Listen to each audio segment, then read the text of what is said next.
The Path of Prosperity. Chapter 5. The Secret of Health, Success, and Power.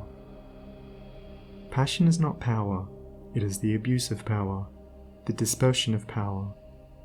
Passion is like a furious storm, which beats fiercely and wildly upon the embattled rock, whilst power is like the rock itself, which remains silent and unmoved through it all.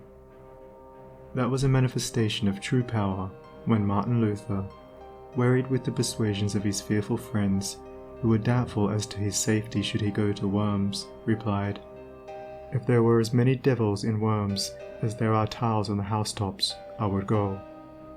And when Benjamin Disraeli broke down in his first parliamentary speech, and brought upon himself the derision of the House, that was an exhibition of germinal power when he exclaimed, "The day will come when you will consider it an honour to listen to me."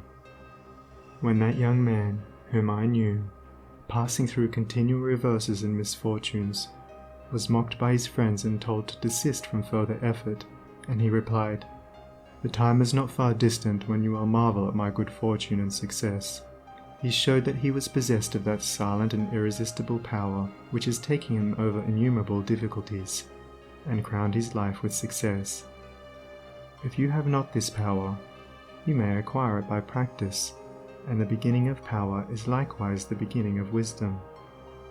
You must commence by overcoming those purposeless trivialities to which you have hitherto been a willing victim. Boisterous and uncontrolled laughter, slander and idle talk, and joking merely to raise a laugh, all these must be put on one side as so much waste of valuable energy. St. Paul never showed his wonderful insight into the hidden laws of human progress to greater advantage than when he warned the Ephesians against foolish talking and jesting which is not convenient, for to dwell habitually in such practices is to destroy all spiritual power and life. As you succeed in rendering yourself impervious to such mental dissipations, you will begin to understand what true power is, and you will then commence to grapple with the more powerful desires and appetites which hold your soul in bondage, and bar the way to power, and your further progress will then be made clear. Above all, be of single aim. Have a legitimate and useful purpose, and devote yourself unreservedly to it. Let nothing draw you aside. Remember that the double-minded man is unstable in all his ways.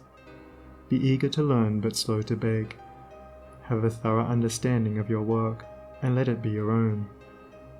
And as you proceed, ever following the inward guide, the infallible voice, you will pass on from victory to victory, and will rise step by step to higher resting places, and your ever-broadening outlook will gradually reveal to you the essential beauty and purpose of life. Self-purified, health will be yours.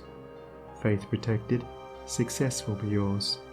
Self-governed, power will be yours.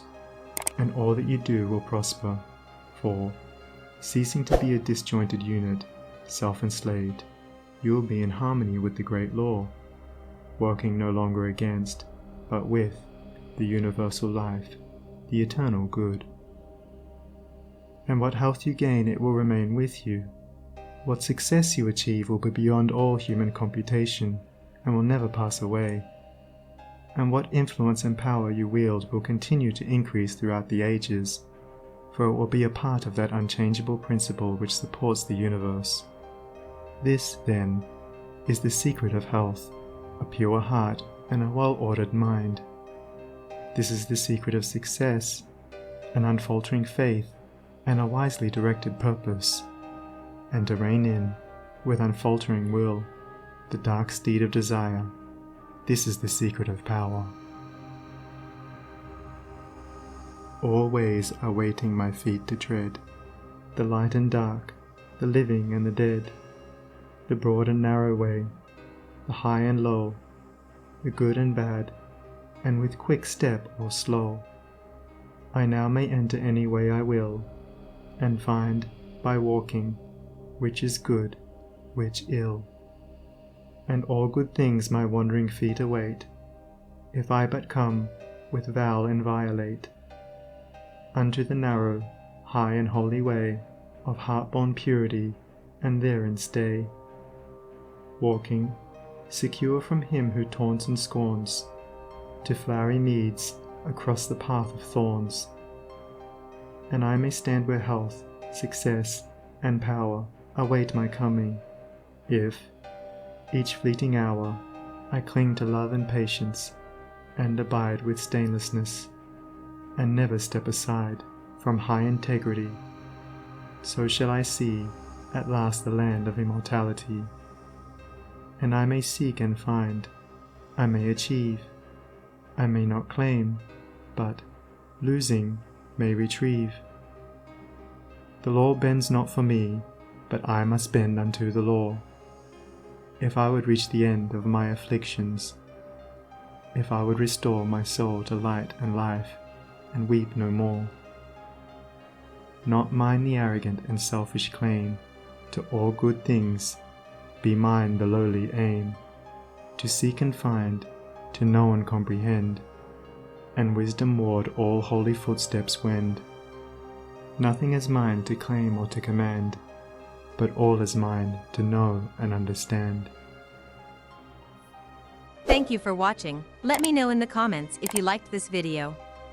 Don't forget to subscribe, like, and share it to your friends. See you on the next video.